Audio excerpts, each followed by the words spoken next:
panggil tante, nggak baru panggil cici. Agak-agak bule. Tahu? Yang di bagian depan dia sering standby di depan. Tadi pagi sudah dipanggil Tuhan. Jadi kami sekeluarga besar dari panitia ke-16 beserta kita semua satu gereja ini sudah berduka cita. Semoga beliau lancar perjalanannya dan dia menjadi berdoa keluarga. Baik, terima kasih Bapak Ibu yang terkasih di tangan oleh silakan.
lalu berkata, "Hai orang Israel, mengapa kamu heran tentang kejadian itu dan mengapa kami menatap kami? Seolah-olah kami membuat orang itu berjalan karena kuasa atau kesalahan kami sendiri. Allah Abraham, Ishak, Yakub, Allah nenek moyang kita telah memuliakan hambanya, yaitu Yesus yang kamu serahkan dan tolak di depan Pilatus. Walaupun Pilatus berpendapat bahwa ia harus dilepaskan. Tetapi kamu telah menolak yang kudus dan benar, serta menghendaki seorang pembunuh sebagai hadiahmu. Demikianlah yang memimpin kepada hidup telah kamu bunuh, tapi Allah telah membangkitkan dia dari antara orang mati. Dan tentang hal itu kamu adalah saksi. Dan karena kepercayaan dalam nama Yesus, maka nama itu telah menguatkan orang yang kamu dan kamu kenal ini. Dan kepercayaan itu kamu telah memberi kesembuhan kepada orang ini di depan kami semua. Hai saudara-saudara, aku tahu bahwa kamu telah membuat demikian karena ketidaktahuan, sama seperti semua orang pemimpin kamu. Demikianlah sabda Tuhan.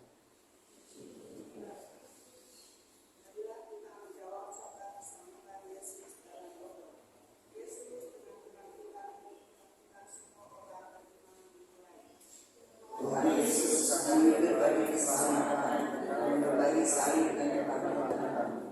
Yesus sekali Engkau memanggil kami dalam pertobatan dan iman dalam Engkau. Terima kasih untuk perbuatan bertobat, percaya dan baptis. Para rasulmu memberi kesaksian akan kematian dan kebangkitanmu. Sebagai saksi-saksimu, semoga kami bisa memberi kesaksian tentang Engkau sama sampai mati. Marilah kita berdoa. Yesus, kalau kita lari dari tugas yang diberikan Bapa, padamu demi keselamatan kami, Engkau tetap terus meskipun ada serangan dari mereka yang tidak menghentikan menyebarkan kabar gembira. Hadirlah selagi kami menyiapkan diri menjadi obat-obatan untuk zaman kami, masyarakat kami, umat kami.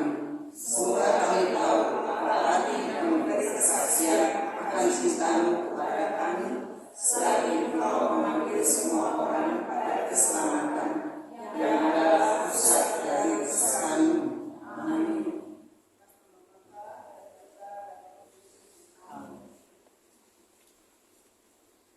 Silakan Bapak Ibu duduk kembali. Kita kasih tepuk tangan untuk kelompok kedua yang sudah bertugas dengan luar biasa. Terima kasih atas pelayanannya. Mari kita siapkan hati kita. Hari ini kita akan dilayani oleh satu orang pewarta Tuhan, pengajar yang luar biasa, yang merupakan juga adalah kepala sekolah dari Elsadai Bandung. Baik Bapak dan Ibu yang terkasih, mari kita sambut dengan semangat dan sukacita Ibu Novianti Sugita. Mari silakan, kita kasih support.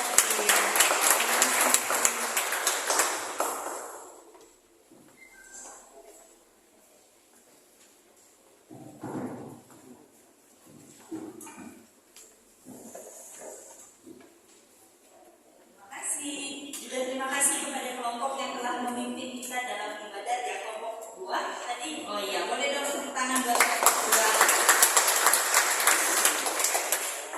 Bapak Ibu sekalian, selamat malam. Malam ini kita melanjutkan pertemuan kita dan kita masuk ke bab ketiga. Kalau dari kemarin kita sudah bicara banyak tentang evangelisasi ya, apa itu evangelisasi. Lalu minggu lalu lebih lagi diperdalam. Nah hari ini kita mulai masuk ke kalau kemarin pendahuluan, sekarang harusnya lebih masuk ke intinya. Kan sebelum kita menjadi pewarta kabar gembira, kita juga harus punya bekal-bekal pengetahuan dasar. Salah satunya adalah tentang iman. Karena kita tahu ya, di dalam Ibrani katakan iman adalah dasar dari segala sesuatu yang kita harapkan dan bukti dari segala sesuatu yang tidak kita lihat. Jadi ini dasar, kita mesti tahu soal dasar iman kita. Nah, tapi sebelum lanjut saya mau tanya dulu dong, Bapak Ibu, ini kan udah pertemuan ketiga berarti ya, betul ya? Siapa yang sampai pertemuan ketiga dari pertemuan 1 hadir terus? Boleh angkat tangannya? Harusnya masih banyak nih tangan terpacu. Yang gak angkat tangan boleh kasih tepuk tangan buat yang angkat tangan. Ya, yang tangannya ngangkat pertahankan terus ya, karena perjalanan kita ini baru dimulai, masih cukup panjang, tapi harusnya kita semua semangat ya untuk menjalaninya. Amin. Saya akan mulai dengan perkenalan diri. Mungkin ada yang sudah kenal, ada yang belum kenal.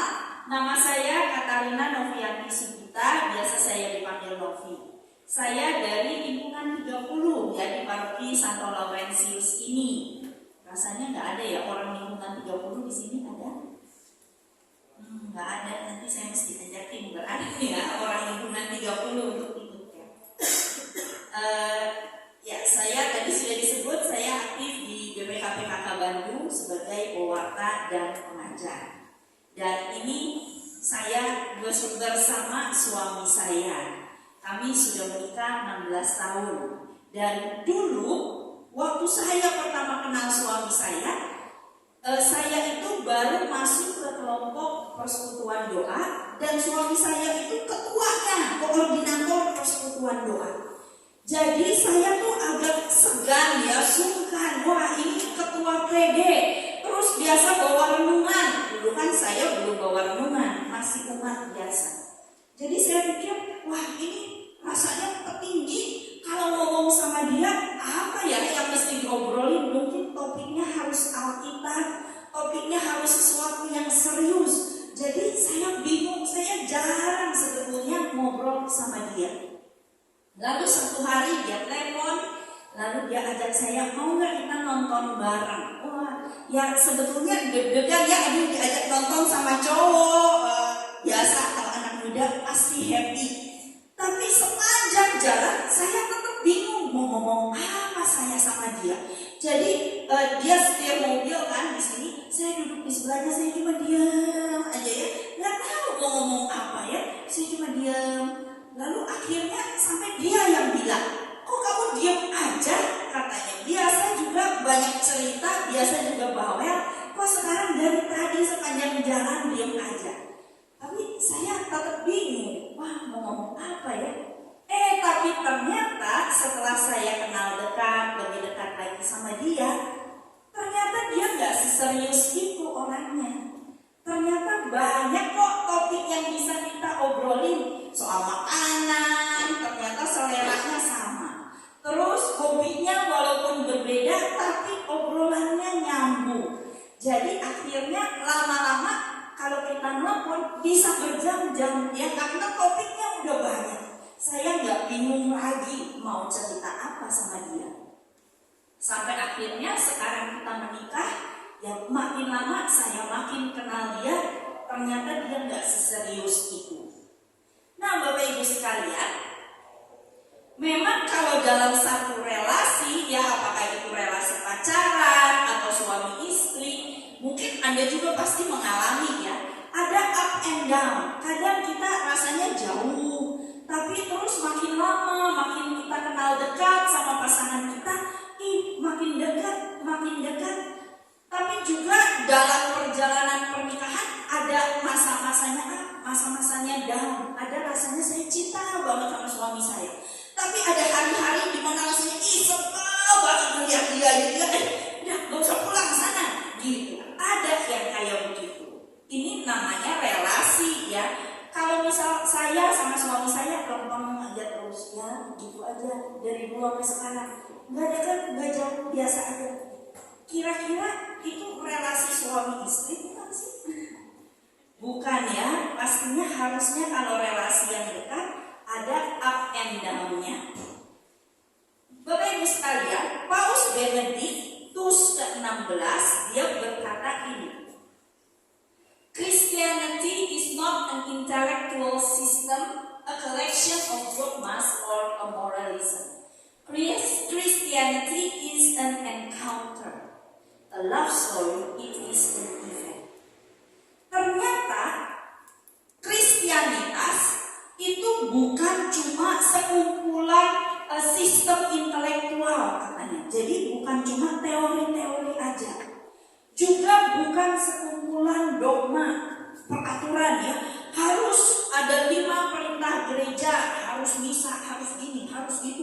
kalau prapaskah harus puasa, harus pantang. Juga bukan moralisme, yang moralisme, gak boleh membunuh, gak boleh mencuri, kamu harus mengasihi sesama. Ternyata lebih dari itu. Kristianitas bukan sekadar aturan-aturan saja, ya. Seringkali kita berpikir Kristianitas, oh berarti saya harus setiap hari Minggu ke gereja, tapi nggak ngerti buat apa saya ke gereja. Pokoknya wajib aja, kalau orang Kristen wajib ke gereja, wajib ikut ini, wajib ikut itu. Tapi sebetulnya menurut Paus Benedictus, Kristianitas adalah suatu perjumpaan, suatu kisah cinta, suatu peristiwa. Artinya dalam relasi kita dengan Yesus juga sama, ada up and down-nya. Ada seperti tadi relasi saya dengan pacar saya itu, ada kadang jauh, lama-lama saya mulai dekat, mulai kenal, tapi ada hari-hari kita ribut, terus menjauh lagi. Ada seperti itu, karena itu relasi, sifatnya dinamis. Maka hari ini kita mau renungkan hal ini. Bagaimana relasi saya dengan Tuhan? Selama bertahun-tahun ini saya ikut Tuhan, saya jadi umat Kristiani. Bagaimana love story saya dengan Tuhan? Itu yang mau kita renungkan malam hari ini. Nah, sebelumnya kita mau lihat satu cerita dari kitab suci. Kira-kira cerita apa nih kalau udah lihat gambar ini? Ada yang tahu nggak? Ini salah satu perumpamaan Yesus. Ada yang bisa nebak? Penabur ya, di buku juga ada. Kalau Bapak Ibu lihat di pojok situ ada angka, itu menunjukkan nomor halaman di buku Anda. Ya, tapi Anda bisa baca buku, bisa juga dengar, karena semua juga ada ya di buku. Nanti di rumah bisa dibaca ulang, dipelajari lagi. Kita akan baca bersama ceritanya dari Matius bab 13 ayat 3-8. Kita baca bergantian ya, yang hitam-hitam dibaca oleh bapak-bapak dan yang ibu-ibu kita baca yang warna merah. Siap ya? Mari bapak-bapak dulu. 1, 2, 3.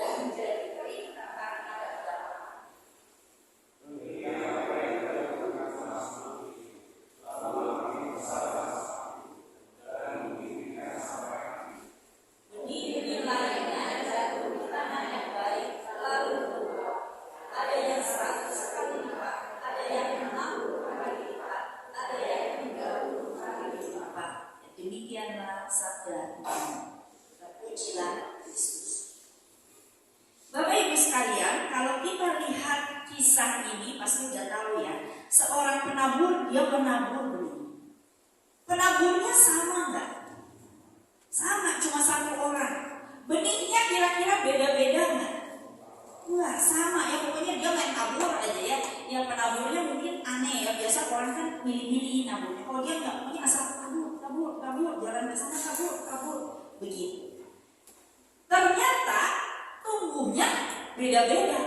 Walaupun penaburnya sama, benihnya sama, hasilnya berbeda-beda. Ada berapa macam hasilnya?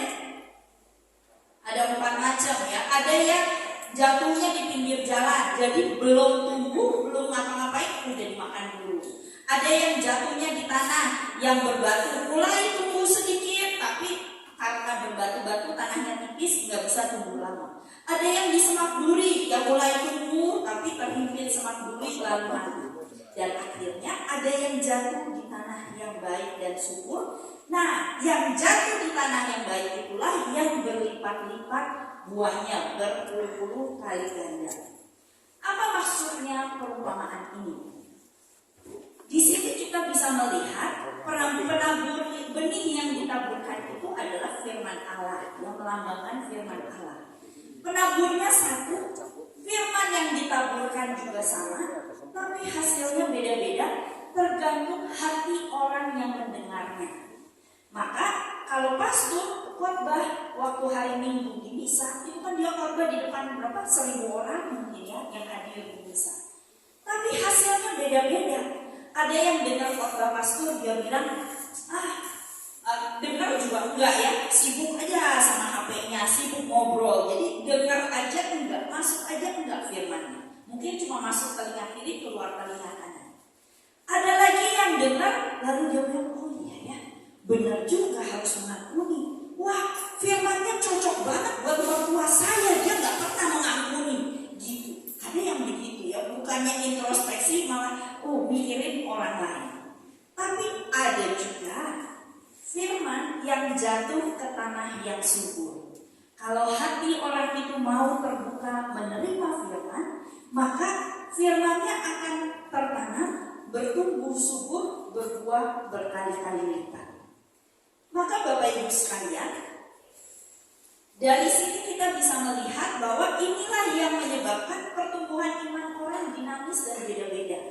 Walaupun sama firman-nya, tapi kan hasilnya beda-beda tergantung hati orang itu.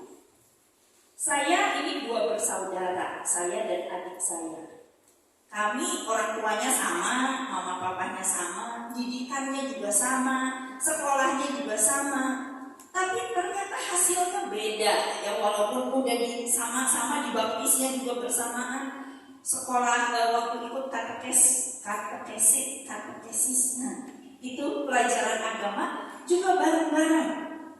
Tapi ternyata hasilnya beda ya. Adik saya males kalau diajak ke gereja. Jadi memang kita nggak bisa menyamaratakan orang. Oh, kalau kamu udah ikut camp pasti harus jadi begini. Nggak bisa, belum tentu, karena tergantung hatinya. Maka kalau untuk kita sendiri refleksinya adalah saat saya mendengar firman, saya mau membuka hati supaya firman-nya tertanam dan berbuah berlimpah-limpah. Gitu. Amin ya Bapak Ibu. Coba kasih tahu teman sekelompokmu, buka hati ya kalau dengar firman, coba kasih tahu. Jadilah tanah subur.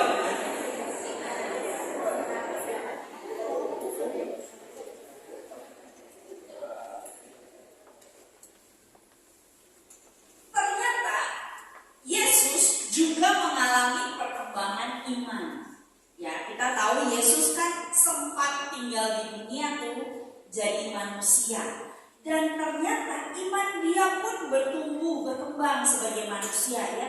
Sama seperti kita semua manusia nggak ada imannya yang instan.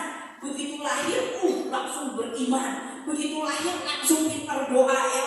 Nggak ada yang begitu. Semua orang juga berproses, semua orang juga punya up and down. Dan ternyata Yesus juga mengalaminya. Boleh dibaca sama-sama 1, 2, 3.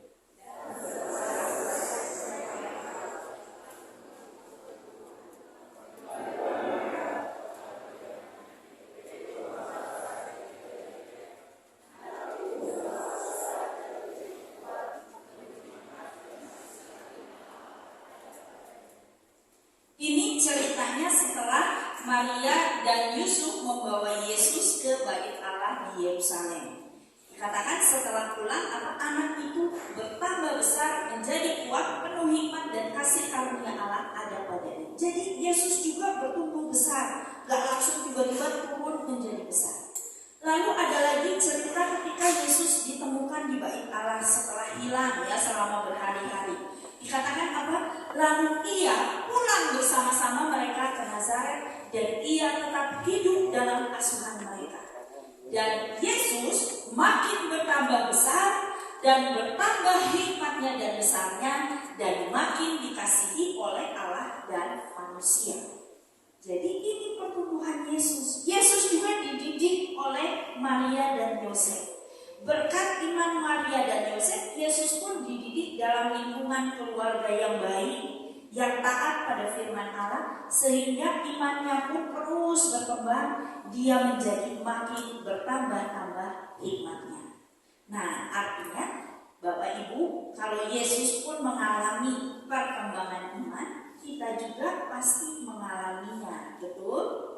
Ya, karena iman itu sebetulnya adalah suatu perjalanan. Bisa digambarkan seperti kita naik kapal ya, naik perahu. Pernah kan naik perahu? Ada yang belum pernah?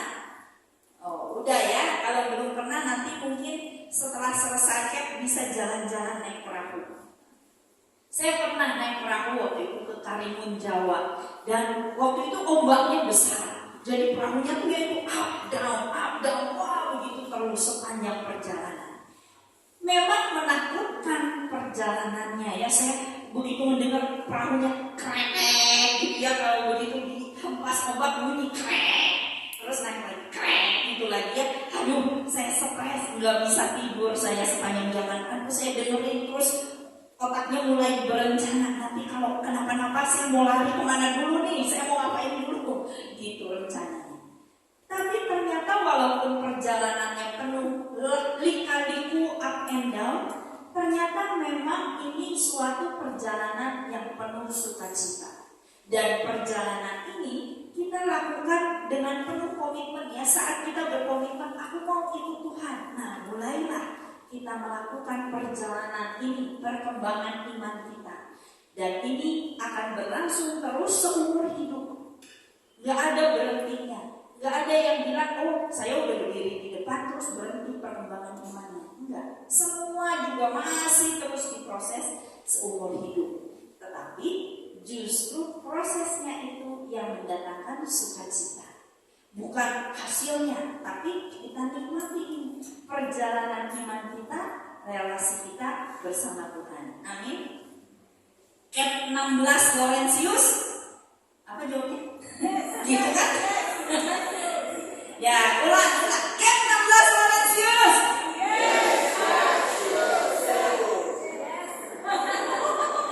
Gimana? Lagi-lagi katanya. Belum kompak. Jadi apa jawabnya?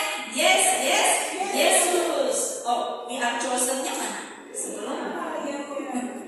Ya, we are chosen. Yes. Siap ya. Camp Laurentius. We are chosen. Yes, Yesus. Nah, gitu baru kompak. Oke, maka Bapak Ibu sekalian, Camp Laurentius, hari ini kita mau melakukan refleksi. Sebelum kita menjadi pewarta iman buat orang lain, kita mesti merenungkan dulu nih, bagaimana perjalanan iman saya. Saya ingat dulu kalau Pastor Tono itu dulu kan selalu bilang nang-ninung. Wah, saya ingat terus ya, nang-ninung. Kita harus tenang, hening, dan merenung katanya. Jadi saat ini kita juga mau ambil waktu untuk tenang, hening, dan merenung. Kita mau merefleksikan perjalanan iman kita bersama Yesus. Up and down-nya, apakah saya pernah merasa jauh dari Tuhan atau dekat dari Tuhan? Peristiwa apa saja yang sudah saya alami selama ini? Nah, belum dibagikan, kita masih buat di buku. Ya, boleh dibuka bukunya halaman 40. Oh ya, 42, maaf, nggak kelihatan luarnya. Halaman 42 itu banyak titik-titik untuk diisi. Kita akan merenungkan hidup kita. Yang direnungkan apa? Pikiran, perasaan, dan sikap Anda terhadap Tuhan saat peristiwa terjadi. Jadi kita mulai pikirnya per 10 tahun ya. Apa yang terjadi nih saat saya umur 1 sampai 10? Lalu bagaimana perasaan saya pada Tuhan? Lalu udahnya 10 sampai 20, apa yang terjadi? 20 sampai 30, apa yang terjadi? Begitu ya. Contoh nih, saya kasih contoh. Kalau saya bukan dibaptis bayi. Jadi waktu kecil ini saya baru mulai kenal Tuhan tuh saat saya sekolah SD, lalu ada sekolah minggu. Di situ saya mulai kenal Tuhan. Tapi orang tua saya juga nggak bisa menjelaskan tentang Tuhan. Mereka juga belum Kristen ya, belum dibaptis. Jadi akhirnya saya ya cuma tahu itu aja, disuruh doa ya doa, tapi Tuhan di mana nggak jelas. Saya cuma tahu Tuhan suka. Oh maaf, boleh dibagikannya nanti aja.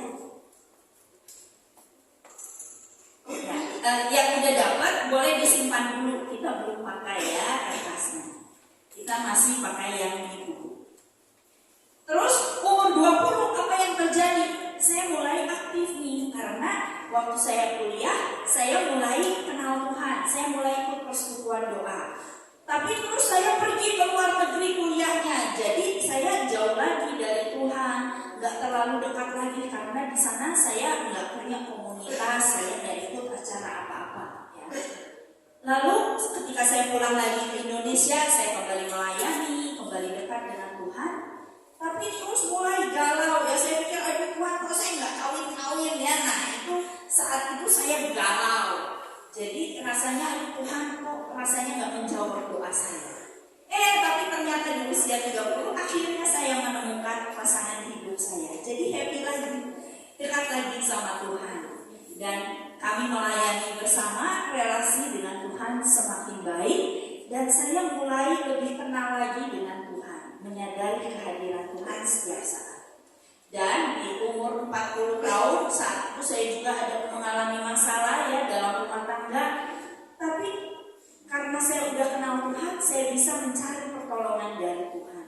Dan setelah Tuhan pulihkan, maka akhirnya saya juga semakin dekat lagi sama Tuhan. Nah, begitu kira-kira membuatnya. Jadi sekarang, ada yang usianya 20 tahun ke bawah di sini. Ada. Nah, yang 20 tahun ke bawah, kalau di bajunya 10 tahun, nanti cuma isi 2 baris. Nah, jadi jangan per 10 tahun, tapi buat per 5 tahun ya. Jadi sampai umur 5, lalu 5 sampai 10, 10 sampai 15, 15 sampai 20. Biar rada banyak, jangan cuma 2 baris. Tapi buat yang usianya sudah agak banyak, nah boleh per 10 aja ya, biar gak kebanyakan. Jadi Bapak Ibu, saya kasih waktu 5 menit untuk merenung, pikirnya sendiri-sendiri, jangan tanya orang, jangan nyontek orang, karena pasti berbeda. Jadi silahkan tenang, hening, dan merenung apa ya yang sudah saya alami di usia-usia saya ini. Boleh langsung dibuat di buku, diisi, atau kalau yang nggak mau buku dicoret-coret, boleh di kertas lain, boleh. Tapi langsung di buku juga boleh. Silakan.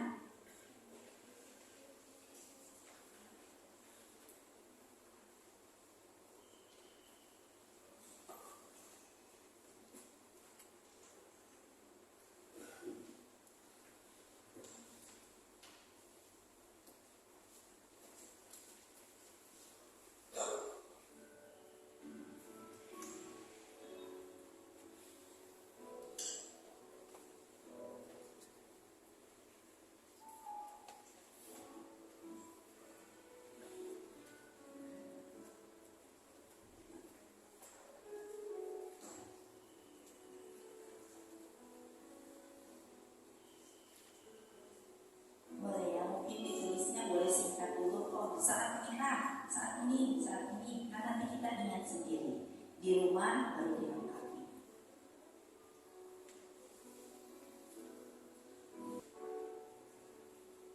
Oke, sekarang kita lanjut ke permenungan kedua. Kita buka halaman 44. Di sini sebetulnya keterangannya di 43 bawah ya. Coba buka lagi 43 Bapak Ibu. Cobalah mengingat kembali saat-saat di mana saudara merasa Tuhan hadir atau dekat dalam hidup saudara. Tadi kita sudah merenungkan peristiwanya, saat ini. Nah, sekarang kita mau kelompokkan di peristiwa mana saja saya merasa Tuhan itu hadir, dekat banget sama saya. Rasanya kok saya dicintai Tuhan, rasanya saya ditolong Tuhan. Nah, tuliskan di titik-titik yang halaman 44 atas itu. 1, 2, 3, 4. Tapi kalau Bapak Ibu punya lebih dari 4, boleh ditambah aja ya. Lalu cobalah juga mengingat kembali saat-saat di mana saudara merasa Tuhan tidak hadir dalam hidup saudara. Nah, tulis di titik-titik yang bagian bawahnya. Bisa ya, jadi yang bagian atas itu adalah saat-saat di mana Tuhan dekat, yang di bagian bawah saat-saat di mana Tuhan terasa jauh atau tidak hadir. Ya. Ada pertanyaan? Enggak ya? Kalau enggak silakan 5 menit lagi untuk merenungkan.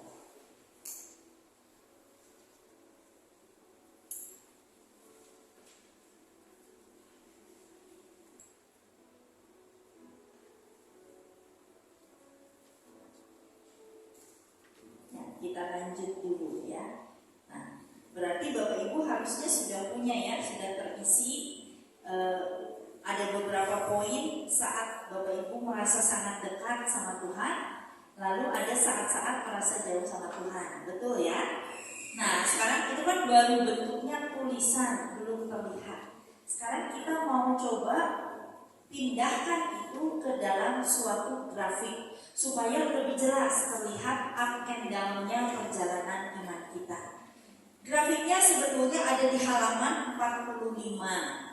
Tapi ini kalau gambar di sini kayaknya sulit, makanya tadi ada beberapa yang sudah dapat ya, sudah dibagikan kertas.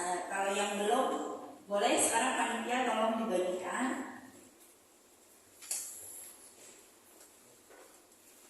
Jadi silakan dibuat di kertas ini.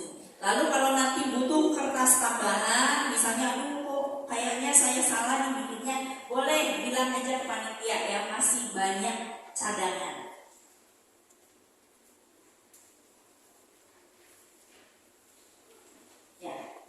Kita lihat ya, boleh dikasih nama dulu deh, di pojok kanan atas boleh tuliskan nama Bapak Ibu supaya nggak ketukar sama grafik orang lain.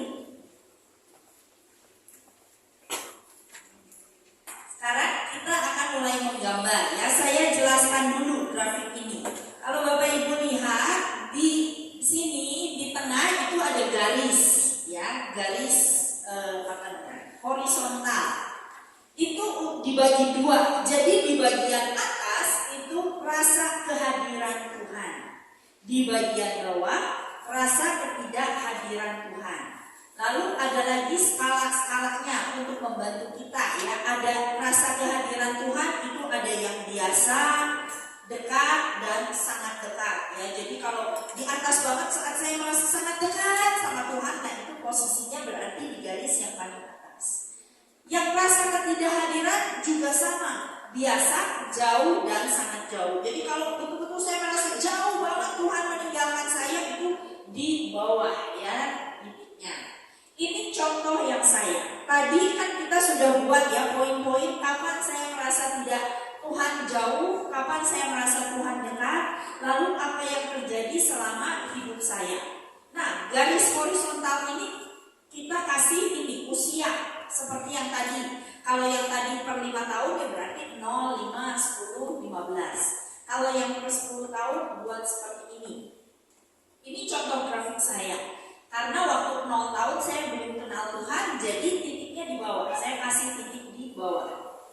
Lalu saya mulai nih ikut sekolah minggu, mulai kenal Tuhan. Jadi saya taruh titiknya di situ, mulai kenal Tuhan. Berikutnya akhirnya saya ikut persekutuan doa, saya mengalami Tuhan di dalam suatu seminar ya namanya SADR.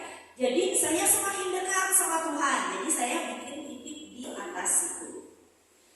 Dan akhirnya karena saya terus ikut Tuhan, saya ikut PD, iman saya makin bertumbuh dan saya makin tinggi dan saya juga mulai ikut pelayanan.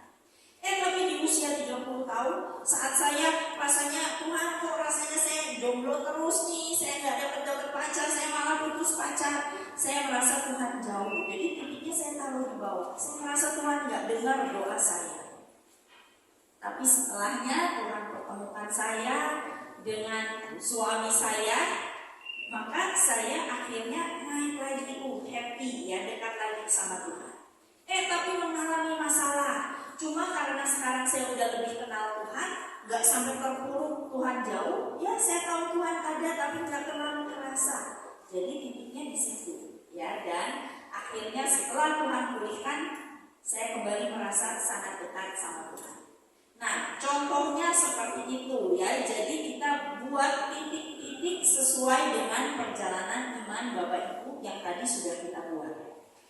Nah, untuk membantu kita hari ini saya ditemani bala bantuan ya, sesama pengajar juga, Ibu Cincin, mungkin ada yang sudah kenal. Nanti beliau juga akan bantu keliling. Jadi kalau Bapak Ibu ada pertanyaan, mungkin bingung bikin grafiknya, bingung naruh titiknya, boleh langsung tanya ke Ibu Cincin juga. Ya, silakan. Ayo kita mulai merenung lagi.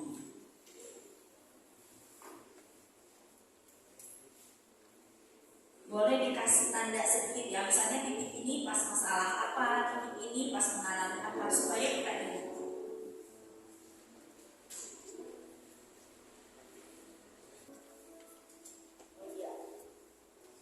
Usianya boleh dituliskan dulu sendiri ya, saya belum tuliskan karena kan nggak tahu seberapa banyak usianya. Mungkin ada yang sampai 60 sampai 70. Silakan tuliskan sendiri.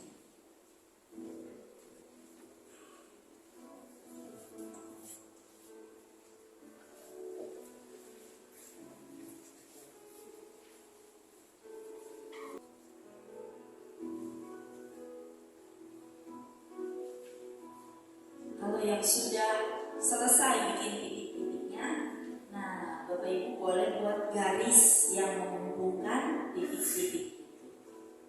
Jadi dihubungkan ya dari satu titik ke titik lain.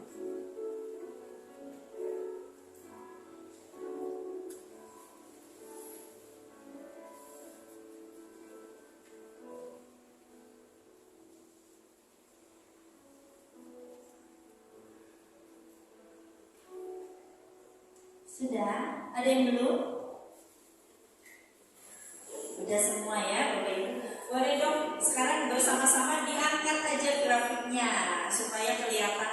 Oh udah ada garisnya semua. Boleh tolong? Ya. Oh oke. Oh ada yang naik turun jejak. Ada yang naik terus. Pusing kan masih muda ya.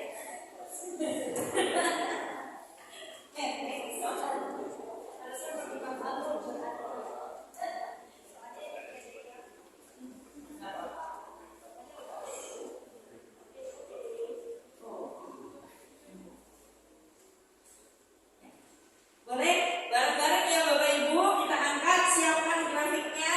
1, 2, 3, boleh diangkat. Ya, oke.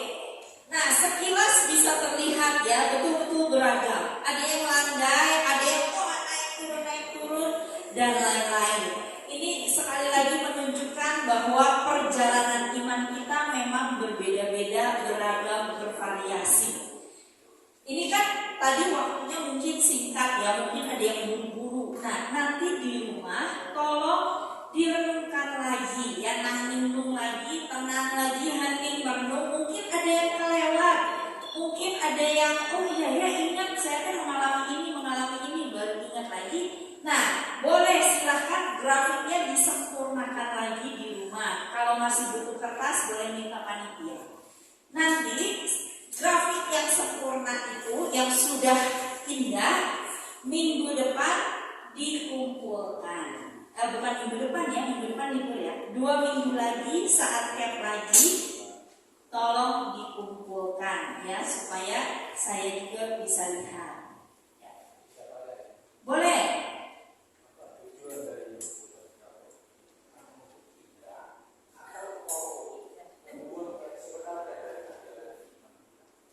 Oke, ya pertanyaannya bagus sekali Pak.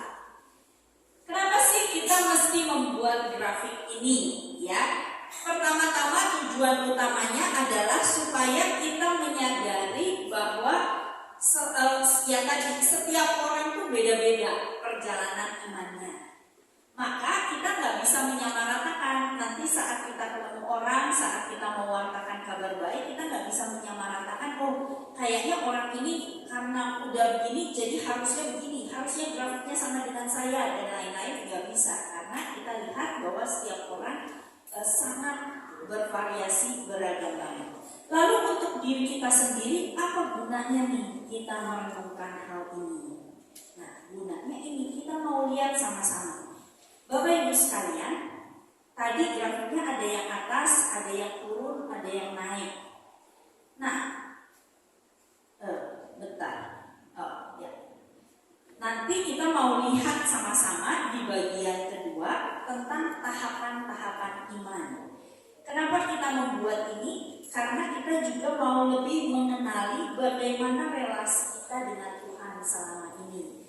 Dan itu akan memperkaya kita ya, karena kita kan orang sibuk ya, orang modern ini jarang ada waktu untuk betul-betul hening, berefleksi. Padahal itu sesuatu yang baik untuk pertumbuhan iman kita.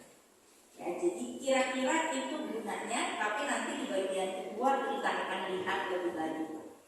Sekarang saya kembalikan dulu ke panitia, kita mau break. Silakan. Oke, baik, terima kasih Ibu Novi, Bapak dan Ibu semuanya. Karena sesi 1 sudah beres, kita akan lanjut makan malam. Tapi sebelum itu kita akan persembahan dulu dan doa makan. Saya serahkan kepada kelompok 2.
Selamat malam Bapak, selamat malam Yesus, selamat malam Bagus. Terima kasih banyak untuk semua berkat yang telah diberikan kepada kami Tuhan untuk pengajaran dari Bu Novi Tuhan.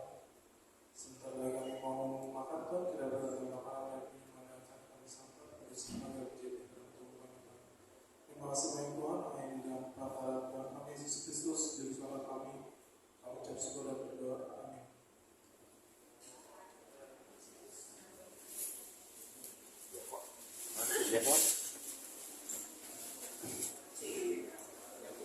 Baik, terima kasih Bapak dan Ibu sudah siap semua. Kalau belum selesai makannya tidak apa-apa, jangan duduk dulu dan kamu jangan mulai lanjutkan dalam posisi duduk.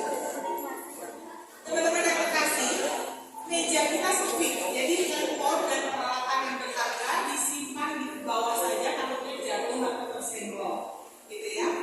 Semangat ya, kita lanjutkan sesi kedua. Kita akan panggilkan Ibu Noviati, kami persilahkan. Ya, kita kasih support untuk beliau. Terima kasih.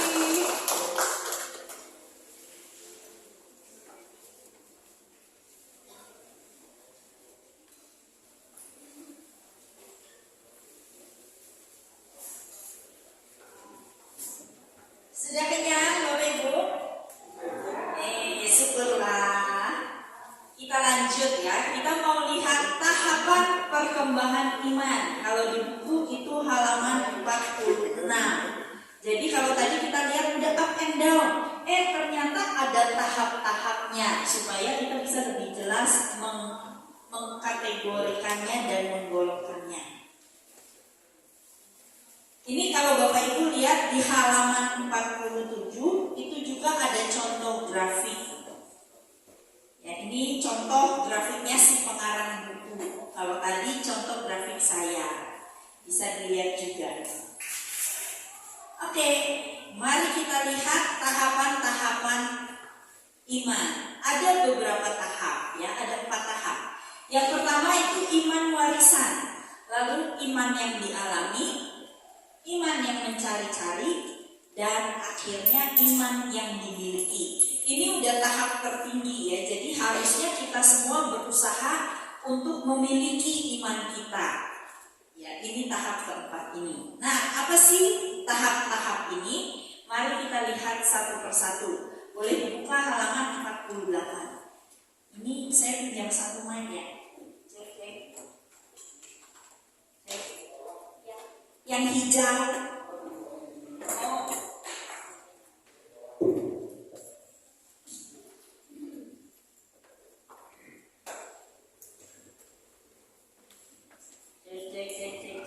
Ya, ya, oke. Nah, jadi kita mau baca dari buku ya, Iman Warisan atau Iman Katolik. Nah, minta tolong.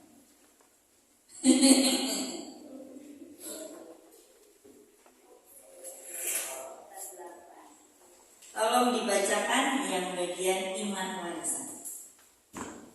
Iman warisan adalah baptisan Katolik yang diberikan hingga usia dini karena mengikuti imam orang tua. Ya, jadi ini iman warisan. Iman warisan ini buat mereka yang dibaptis dari bayi. Jadi nggak ngerti apa-apa tentang iman, pokoknya saya mah terima warisan dari orang tua, ya itu. Maka tahap ini ada orang-orang yang nggak mengalami seperti saya nggak mengalami iman warisan karena saya nggak dibaptis bayi. Ya, ini iman warisan. Terus next, iman yang dialami. Boleh silakan ditunjuk aja. Sembarang. Orang yang beruntung.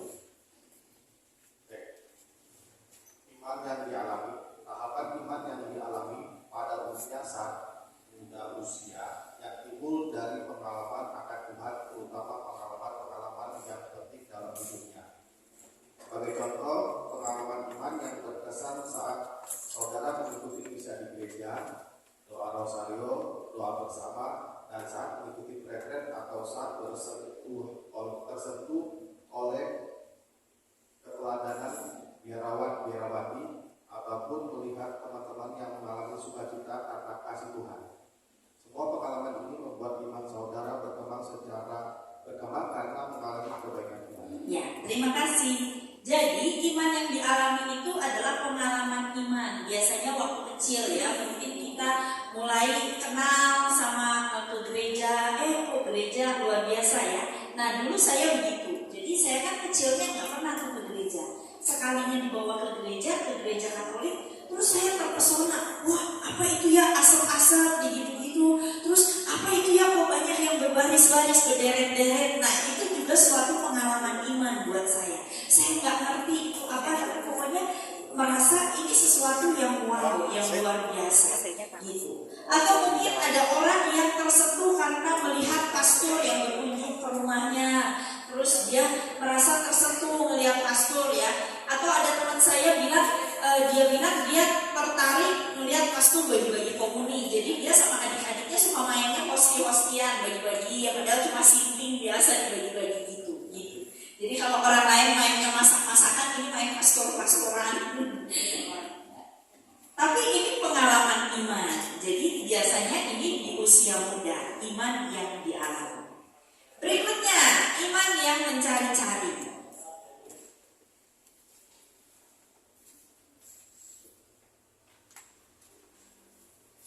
Iman yang mencari-cari, tahap pencarian seseorang akan kebenaran iman. Sebagai contoh, seseorang pada usia muda terbiasa ikut mengandalkan logika yang kuat. Maka dia mulai meragukan segi tertentu dalam imannya, sehingga ia mulai mencari-cari kebenaran dalam berbagai hal dalam hidupnya. Ya, terima kasih. Jadi kalau iman yang mencari-cari ini adalah orangnya mulai berpikir, mulai bertanya-tanya. Misalnya, kenapa ya saya harus ke gereja tiap minggu? Kenapa ya Tuhan itu kayak gini? Kenapa ya begini? Kenapa begitu? Nah, dia mulai bertanya-tanya.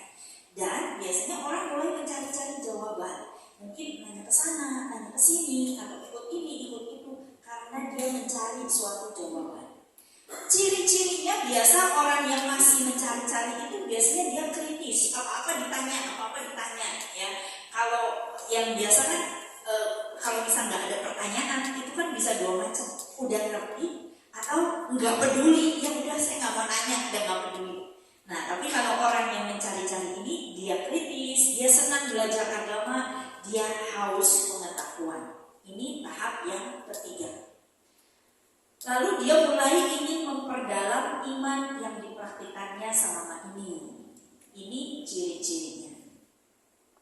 Lalu tahap yang keempat itu iman yang dimiliki.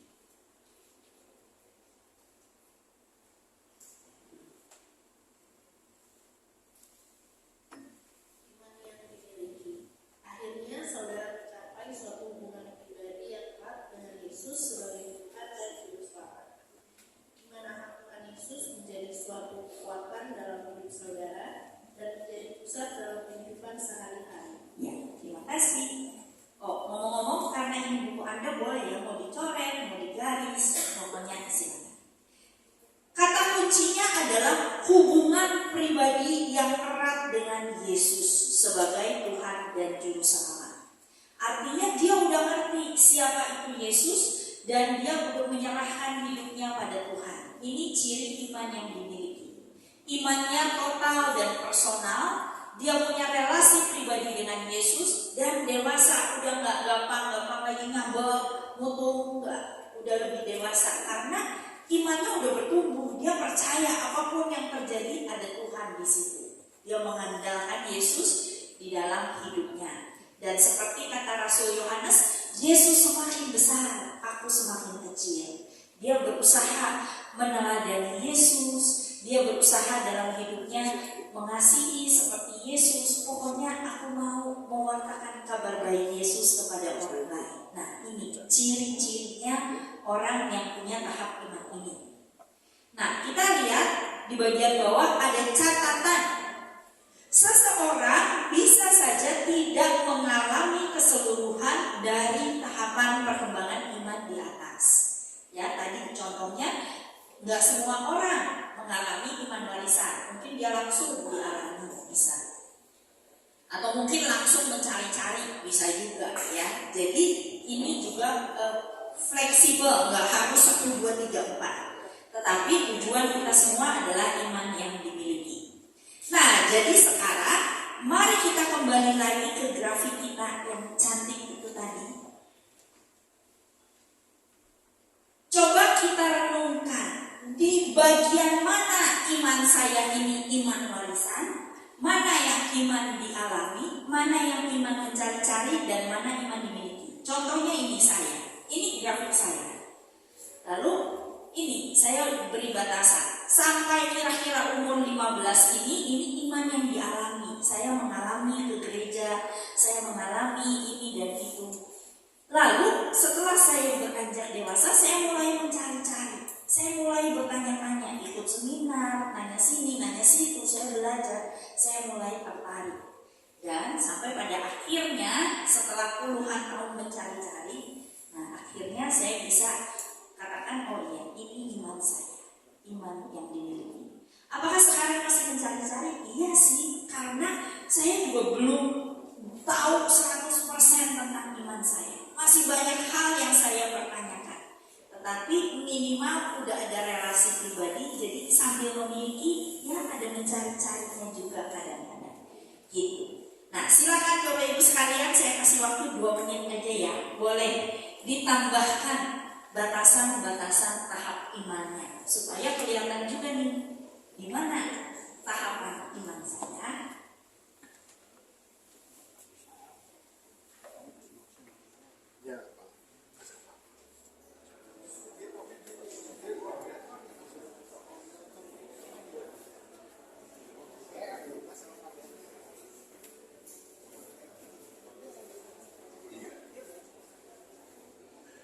Ya, Bapak Ibu, jadi sekali lagi ini bisa ya paham ya iman yang dialami, mencari-cari dan dimiliki.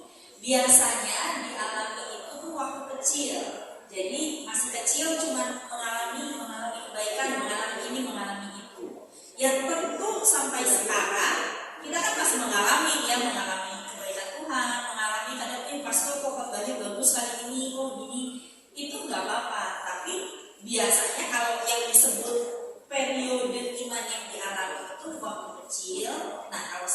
mungkin sambil mencari-cari, tapi saya mengalami juga banyak hal nih dalam pencarian saya, gitu ya. Bisa. Terus apakah bisa bolak-balik? Ya bisa juga ya. Jadi ini tuh pokoknya menggambarkan periode perjalanan saya bersama Tuhan, gitu pokoknya gambar ini. Nah, saya lihat sih sebagian besar udah oke. Mungkin tadi katanya ada yang skalanya kurang lebar jadi sempit grafiknya ya. Nanti bisa diatur lagi, diperbaiki lagi di rumah. Jadi yang ini nggak apa-apa dibawa pulang, direnungkan lagi. Nanti buat satu lagi yang untuk dikumpulkan dari yang skalanya udah lebih baik. Terus titiknya jangan sedikit banget ya, titiknya ditambah coba. Supaya lebih kelihatan up and down-nya. Begitu. Oke ya Bapak Ibu, bisa? Masih ada pertanyaan kah tentang grafik iman ini? Ya, kalau nanti masih mau tanya, nggak apa-apa, boleh. Sekarang kita lanjut dulu. Jadi ini grafik perjalanan iman. Kalau kita lihat di buku itu ada juga contohnya di halaman 50. Lihat ya, dia kasih periode blok ya. Jadi ini tuh satu periode waktu. Yang awal yang warna abu-abu itu adalah iman warisan. Lalu setelahnya iman yang dialami. Setelahnya lagi iman yang mencari-cari, iman yang dimiliki. Itu salah, bukan dicari-cari imannya ya, mencari-cari.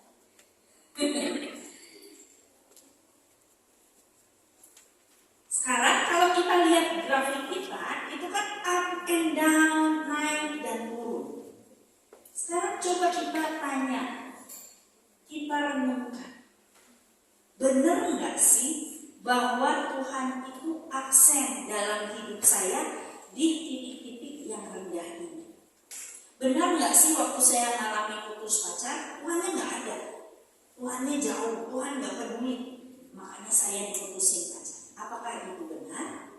Mari kita lihat dari firman Tuhan. Kita mau renungkan dari Mazmur 139 ayat 1-12. Ini Mazmur yang sangat indah, sangat bagus. Kita baca pelan-pelan, kita renungkan Mazmur ini.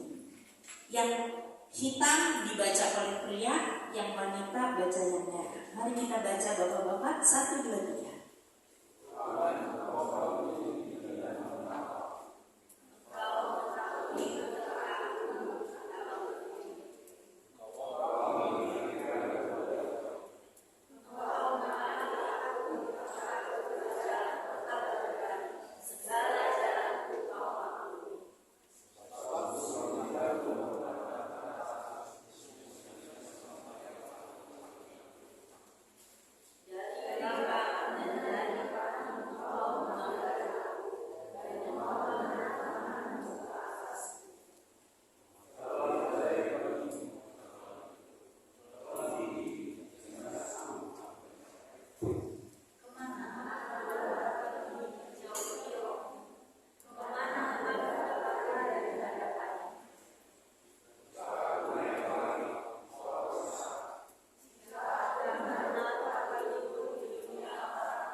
Bapak Ibu sekalian, pemazmur ini tahu banget. Dia katakan Tuhan itu menyelidiki, Tuhan mengenal aku. Tuhan tahu ketika kita ikut camp, ketika kita duduk berdiri, Tuhan tahu semua. Bahkan sebelum mulut kita mengeluarkan perkataan, Tuhan tahu apa yang kita mau katakan. Artinya Tuhan selalu ada. Tuhan gak pernah absen. Kalau dia absen, mana bisa dia tahu? Dia ada, dia mengamati. Dan sebetulnya naik turun ini jauh dari Tuhan. Tapi apakah sebetulnya Tuhan juga jauh? Itu perasaan kita. Kita yang merasa seperti ini. Kita merasa dekat, kita merasa jauh. Padahal Tuhan selalu dekat. Tuhan selalu ingin agar anak-anaknya datang kepadanya. Maka sebetulnya garis tadi yang mana bisa kita turunkan ke bawah. Gak ada yang namanya ketidakhadiran Tuhan. Yang ada hanya kehadiran Tuhan. Dan waktunya juga kekekalan. Karena Tuhan gak dibatasi umur sampai umur 40, 50, 60. Tapi Tuhan akan selalu menyertai kita. Jadi sebetulnya gak ada hadir, gak hadir. Karena Tuhan selalu hadir dalam setiap hidup kita, setiap peristiwa hidup kita. Dan sebetulnya juga grafik ini tuh simpel banget ya kan. Umur 10 sampai 20 naik ke atas. Umur 20 sampai 30 jatuh ke bawah, Tuhannya gak ada. Apakah begitu? Saat Anda mengalami peristiwa yang di bawah itu pun enggak selalu kan sepanjang 10 tahun itu rasanya menyedihkan karena di bawah, kan enggak. Kalau kita besarkan lagi skala grafiknya, kita lihat hari per hari, ya tentu ada hari-hari Anda sedih. Tapi ada hari-hari juga yang Anda dapat berkat dari Tuhan. Lalu kalau kita besarkan lagi skalanya, kita lihat dalam sehari ini aja 24 jam ini, coba Anda bayangkan. Pasti ada up and down juga, betul ya? Padahal kalau tadi grafiknya kita simpel banget, cuma satu titik naik atau turun. Tapi padahal dalam sehari ini aja mungkin dari bangun pagi Anda happy. Wah, merasa Tuhan dekat, lagi doa pagi, rasanya Tuhan jamah aku. Siang-siang mulai turun, naik lagi, sekarang naik lagi di atas tentunya ya. Nah, jadi sebetulnya Tuhan itu nggak terbatas waktu. Dan dia juga nggak ada dekat atau nggak dekat. Tuhan selalu dekat dan selalu ada untuk kita. Dia tidak terbatas ruang dan waktu. Bapak Ibu sekalian, ini titik terendah saya. Tadi saya cerita waktu saya putus pacar ya, waktu itu saya sudah hampir umur 30 tahun. Lalu saya putus, padahal udah serius sama pacar yang itu. Dan saya mulai galau ya, saya mulai tanya, Tuhan kok gini ya, padahal tadinya target saya ya sebelum umur 30 saya mau menikah. Tapi kok gak bisa, malah sekarang sama pacar yang serius ini juga saya putus. Dan saya merasa, Tuhan kenapa ya. Tetapi ternyata Tuhan punya rencana lain yang indah. Saya merasanya sebel, kok putus sama pacar yang ini, kenapa ya gak bisa jadi. Tapi ternyata Tuhan punya gantinya. Tuhan gantikan dengan yang lebih baik lagi. Saat itu saya nggak tahu. Saat mengalami putus itu tentu rasanya sedih, sakit, pokoknya sakit hati, marah, kesel, kecewa. Tetapi ternyata setelah saya jalani hari demi hari, dan kalau sekarang saya lihat ke belakang, ternyata itu semua untuk kebaikan. Ternyata gantinya jauh lebih baik. Ternyata Tuhan punya rencana dengan peristiwa itu. Tapi kita baru bisa lihatnya nanti ya, mungkin setelah bertahun-tahun lagi lihat ke belakang baru ngerti, iya, ternyata ada rencana Tuhan di situ. Maka di dalam kitab Roma dikatakan Allah turut bekerja dalam segala sesuatu untuk mendatangkan kebaikan bagi mereka yang mengasihinya. Rencana Tuhan selalu membawa kebaikan, tetapi kadang kita nggak merasa, kadang kita nggak menyadarinya. Maka Bapak Ibu sekalian, kesimpulannya adalah Tuhan selalu hadir. Malam hari ini kita diajak bikin grafik up and down. Kenapa? Kita mau menyadari bahwa sebetulnya Tuhan itu selalu hadir. Tuhan tidak pernah meninggalkan kita. Ya. Ada firman-Nya di dalam kitab Ibrani. Mari kita baca 1, 2, 3.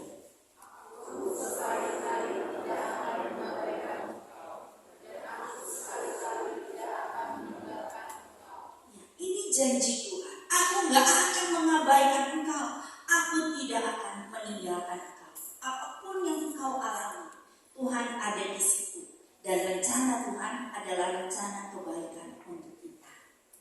Maka Bapak Ibu sekalian, di dalam perjalanan iman kita, di dalam kapal ini menuju sampai tujuan, jangan khawatir. Tuhan selalu ada di situ. Dan seperti dikatakan juga di kitab Roma, mari kita baca lagi 1, 2, 3.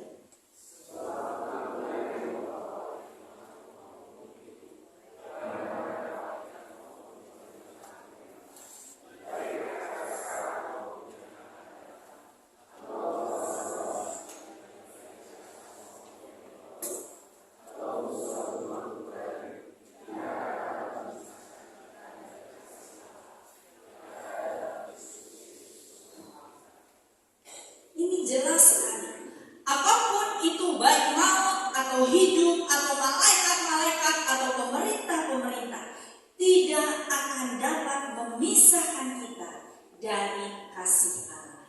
Ini yang perlu kita pegang. Ini kabar baiknya yang mau kita wartakan kepada orang lain. Kabar baiknya apa? Bahwa Tuhan itu selalu hadir, bahwa Tuhan itu selalu menyertaimu, bahwa apapun juga tidak akan bisa memisahkan kita dari kasih Allah. Kalau kita sudah memahami ini, kita sudah mengerti, kita sudah merasakan kehadiran Tuhan, maka kita akan bisa juga mewartakan kabar baik ini kepada orang-orang di sekitar kita. Kita bisa bilang, Tuhan ada loh. Kamu gak usah takut, Tuhan hadir. Aku juga mengalami di titik terendah ini, aku juga menyadari bahwa Tuhan ada. Nah, Bapak Ibu sekalian, ini permenungan kita malam hari ini. Kita mau kembali lagi nanti kalau di rumah Bapak Ibu merenungkan grafik itu, mari kita renungkan, kita sadar, betul gak ya Tuhan itu jauh nih saat titik rendah ini. Mari kita cari gimana ya kehadiran Tuhan saat saya mengalami titik rendah ini. Apakah Tuhan sungguh ada? Apakah sekarang setelah bertahun-tahun berlalu saya bisa melihat karya Tuhan di dalam peristiwa itu?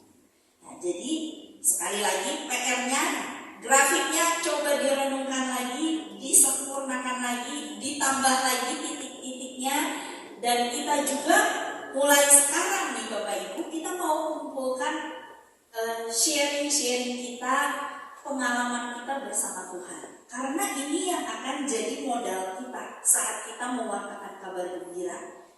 Nanti di langkah kedua, kemarin udah belajar 5 langkah evangelisasi ya. Kan ada langkah kedua tuh sharing iman. Nah itu di situ tentu kita juga harus punya banyak modal kisah yang bisa kita ceritakan. Jadi mulai dari sekarang nih kita diajak merenung, bikin grafik supaya kita ingat lagi, oh ya saya pernah mengalami ini, oh ya pengalaman saya begini. Sehingga nanti kalau kita jadi pewarta kabar baik, udah gampang, udah ingat, udah tahu kisah-kisah yang bisa kita bagikan. Amin Bapak Ibu. Jadi sekali lagi Tuhan selalu hadir dalam hidup kita. Amin.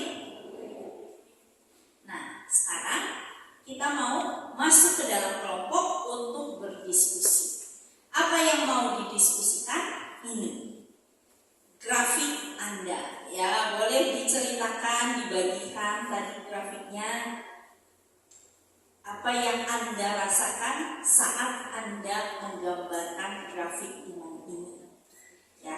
Nah waktunya kira-kira berapa panitia? 30 menit ya, 30 menit. Jadi tolong dibagi-bagi waktunya supaya semua kebagian bercerita ya. Kalau ceritanya panjang ya singkat aja ceritanya supaya jangan terlalu panjang. Tapi sebelum kita masuk diskusi, saya ingin mengajak kita berdoa. Mari Bapak Ibu kita tundukkan kepala. Demi nama Bapa dan Putra dan Roh Kudus, amin. Bapak yang penuh kasih, kami bersyukur kalau malam hari ini kami boleh merenungkan perjalanan iman kami. Bagaimana kami berelasi dengan Engkau di dalam peristiwa-peristiwa yang telah kami alami dalam hidup ini. Buka mata hati kami, buka pikiran kami, agar kami selalu bisa melihat kehadiran-Mu di dalam setiap peristiwa hidup kami. Terima kasih Tuhan atas kasih-Mu demi Kristus Tuhan kami. Amin. Dalam nama Bapa, Putra, Roh Kudus. Oh iya, saya lupa. Sebelum masuk diskusi, apa ada yang mau bertanya? Enggak? Ya, syukurlah. Enggak apa-apa, kan nanti ketemu satu pertemuan lagi ya. Kalau tiba-tiba ingat ada pertanyaan apa, boleh dicatat, nanti ditanyakan di pertemuan berikut. Sekarang silakan, selamat bersharing. Kita kasih tepuk tangan.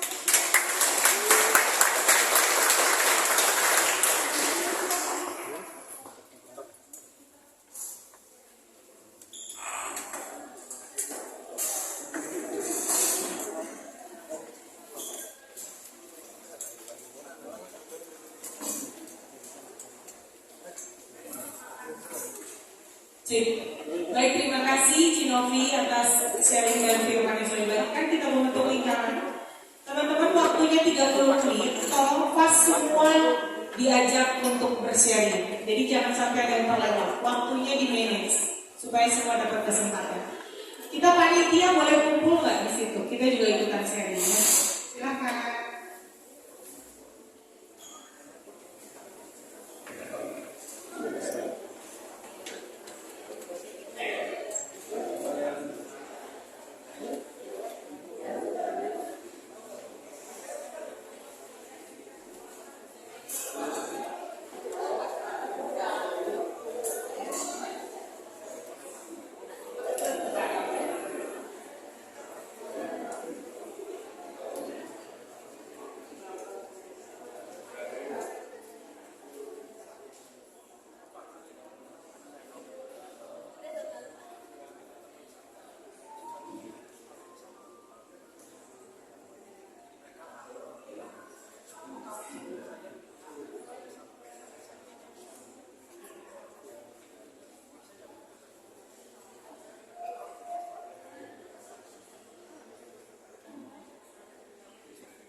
boleh di-sharingkan di WA group.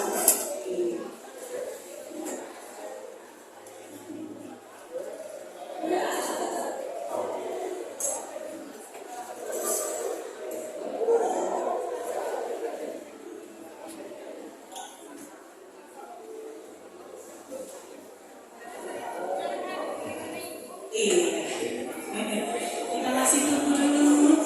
Masih ada yang mau pulang.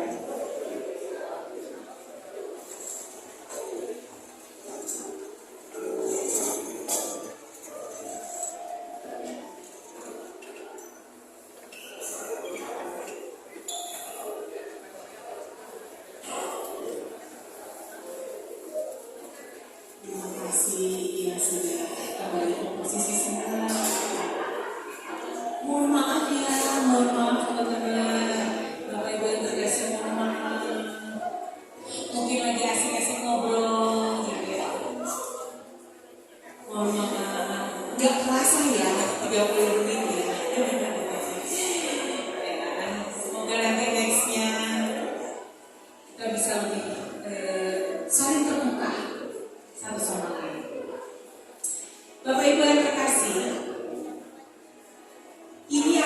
keluarga kita yang baru.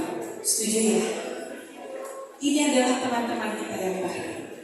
Dan hari ini kita belajar dari Cinovi bagaimana mengekspresikan diri kita. Betul? Ini adalah bagian yang paling tidak terduga ketika saya ikutan camp. Saya merasa waktu itu kok jadi saya kayak disuruh-suruh gitu ya. Waktu nol aja situasi ini gitu ya, kapan titik terendah, kapan titik tertinggi dan sebagainya. Waktu itu sempat bingung dan saya merasa ngapain gue harus cerita gitu. Ini bagian yang cukup sulit waktu saya ikut camp 15. Tapi ketika saya mulai satu titik dan saya lanjutkan ke grafik berikutnya, itu luar biasa. Dan ketika kita sharingkan, kita tahu bahwa kita punya teman-teman yang luar biasa, yang punya pengalaman iman yang luar biasa. Tadi Bapak dan Ibu teman-teman semuanya bersharing di sini, kami panitia di luar dan kami menyaksikan kebaikan Tuhan yang luar biasa. Kasih dulu tepuk tangan buat Allah kita yang luar biasa. Kitalah pribadi yang dipilih oleh Tuhan. Bapak Ibu yang terkasih, engkau dipilih Tuhan. Engkau yang akan mengatakan kabar baik dari Tuhan. Mulai dari siapa? Diri sendiri. Kemudian mulai kemana? Keluarga. Baru ke mereka. Terima kasih semuanya. Sedikit pengumuman. Tadi Cinovi sudah menyampaikan, sudah cukup menyampaikan. Tapi kalau ada pertanyaan boleh disiapkan. Minggu depan kita libur. Ya, karena apa? Jumat Agung. Iya. Mana tahu teman-teman ada yang bertugas dalam pelayanan atau mungkin juga ada yang pulkam. Ya, ke kota-kota lain, ke kota-kota selain di Bandung. Take care. Pokoknya benar-benar dijaga kondisi hati, semangatnya itu ya dijaga benar-benar agar lagi kita 2 minggu semangat yang baru. Kita akan mulai lagi Jumat tanggal 5 April dengan siapa? Kelompok 3. Mantap, siapkan diri kalian. Jangan lupa siapkan lagu-lagunya. Setelah pulang ini nanti tolong briefing dulu ya. Kemudian ada pesan tadi dari Cinovi, gambar grafiknya kalau mau dibagusin dibenerin boleh. Kasih nama ya, kasih nama kelompok ya. Nah, ditulis nama, ditulis kelompok. Kalau saya tanda tangan, jadi saya tahu saya buat itu tanggal berapa. Dan saya fotokan juga. Jadi one day saya mau mengingat lagi, ini ternyata perjalanan imanku seperti ini ya. Jadi nanti kumpulkan 2 minggu lagi. Kalau ada yang belum mengumpulkan surat itu ya, yang mau dukung doa, itu juga dikumpulkan kepada panitia, ya, jangan lupa ya. Terus kemudian yang tadi grafik tadi dikumpulkan melalui fasenya masing-masing. Setuju ya? Oke. Baik, sebelum kita tutup, saya mau kenalan dulu dong dengan ketua-ketua kelompok. Boleh maju nggak sih? Kita pengen kali. Sudah hampir 1 bulan kita bersama, kita belum kenal. Ayo, ketua kelompok 1, 2, 3, 4, 5. Urutannya 1 dari sini.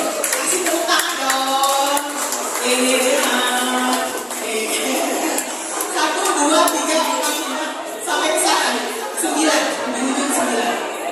Iya.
coba satu tunggal silakan. Nama saya Atika dari kelompok 9, lingkungan 8, Yohanes 15. Oke, siap. Kelompok 7 ketuanya siapa namanya? Jo, panggilannya Jojo, Jora,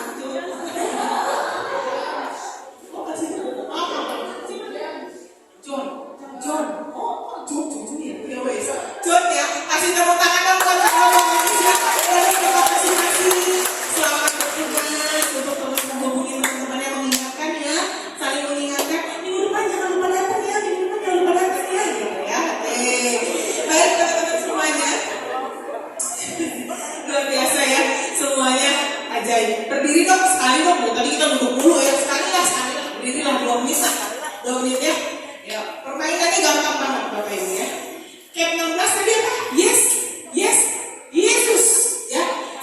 Yesus, berarti susnya ya dipakai ya. Yesus gitu ya. Tangan kiri dulu taruh. Ketika saya bilang camp 16, yes. Jadi yes lagi yang kanan. Oh iya, itunya iya. Kita mau main games ya. Merapat. Iya. Ketika saya bilang camp 16, yes, Yesus gitu ya. Yes, tangan kiri dulu. Iya. Yes yang kedua, di atas tangan kiri teman. Tangan kanan di atas tangan kiri. Begitu.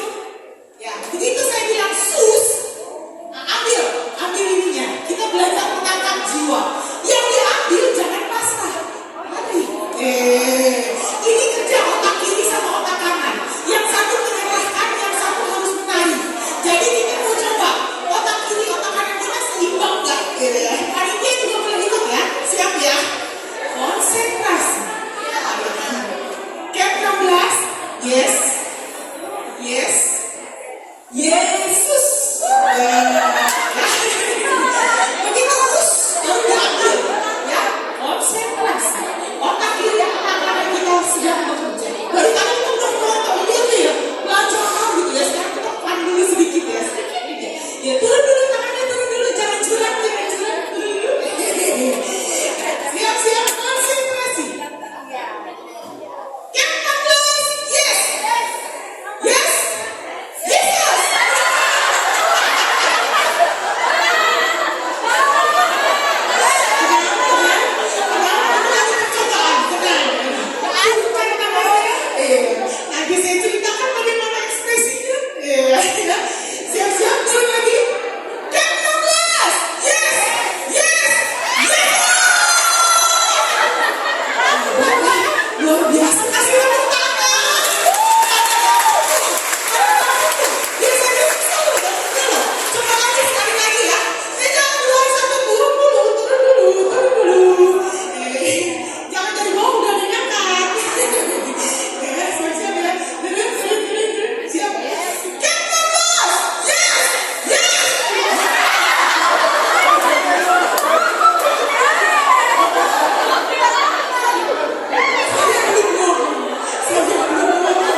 siapkan PPT dan semuanya kita berikan.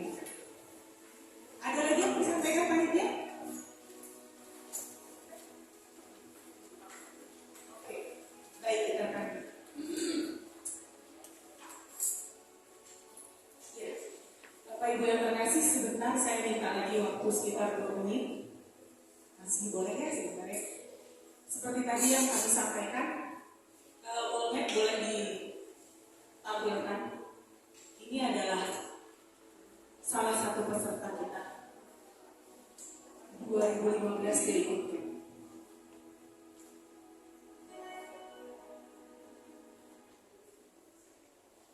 Tadi waktu sharing panitia, beliau waktu kami retus, mohon maaf kalau nanti saya agak bergetar. Waktu retus, yang lain sibuk foto gitu ya, dia di belakang di dekat saya dan saya bilang, dia nggak mau dipanggil Ci, nggak mau dipanggil tante, nggak mau dipanggil kakak, dia mau dipanggil Kari. Karena usianya jauh di atas kita. Dan dia bilang waktu itu, dia panggil saya juga Irene. Saya bilang, saya kagak pegang panggil nama. Saya bilang, Ci, kita foto yuk. Dia bilang, oh ya, terus difoto lah kita berdua. Tadi pagi ketika saya kerja, suasana hati belum tertatannya, deadline udah banyak deror gitu ya. Masuklah WA dari Cisien. Beliau berpulang tadi pagi jam 00.15. Beliau adalah wakil ketua lingkungan berapa tadi undangnya? 32. Dan beliau selama menjadi wakil ketua jarang ke gereja, tidak terlalu aktif. Dan ketika dia memilih untuk mengikuti camp, perubahan besar terjadi buat dia. Dan kita lihat keceriaan yang luar biasa. Tadi ada beberapa teman yang menjadi teman partnernya waktu kunjungan menceritakan bagaimana semangat yang luar biasa. Tetangganya, orang yang satu lingkungan juga melihat dia olahraga yang luar biasa. Cici ini mengajarkan banyak hal. Citari mengajarkan banyak hal. Bahwa iman itu diperjuangkan. Anugerah yang harus kita perjuangkan. Ketika kita mendapatkan kabar baik, dan dia sampaikan yang luar biasa, bahwa nggak ada kata terlambat untuk kita mengenal Yesus Kristus. Tuhan yang kita sembah, Tuhan yang kita kasihi. Dan di dalam camp ini kita bisa melihat bagaimana kasih Tuhan yang luar biasa. Kalau Bapak Ibu boleh duduk di tempat ini hari ini, bukan kami yang memilih, panitia bukan, tapi karena Tuhan Yesus yang sudah memilih kita semua. Dan Tuhan memilih untuk Citari untuk kembali pulang. Karena dia tahu anaknya sudah selesai. Apakah kita siap seperti iman dari Citari?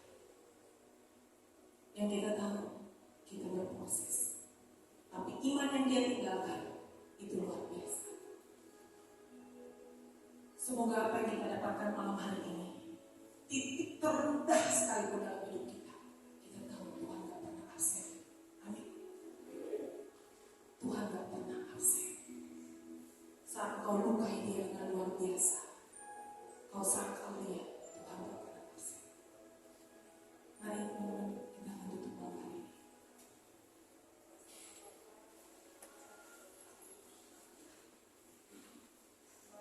Kita berdoa. Yesus, kami memuji dan bersyukur kepadamu karena kehadiranmu bersama kami. Sekarang kami tunjukkan kepadamu kehadiran pewartaan Injil kami. Yesus, berilah kami rahmat untuk mengetahui dan menerima kedosaan kami, sehingga kami dapat melihat jelas kebutuhan kami sendiri akan diselamatkan. Roh Yesus, khususlah kami. Sebagai pewarta-pewarta Injil, semoga kami mewartakan belas kasih-Mu yang besar dan kasih-Mu yang menyelamatkan, karena kami telah mengalami. Roh Yesus,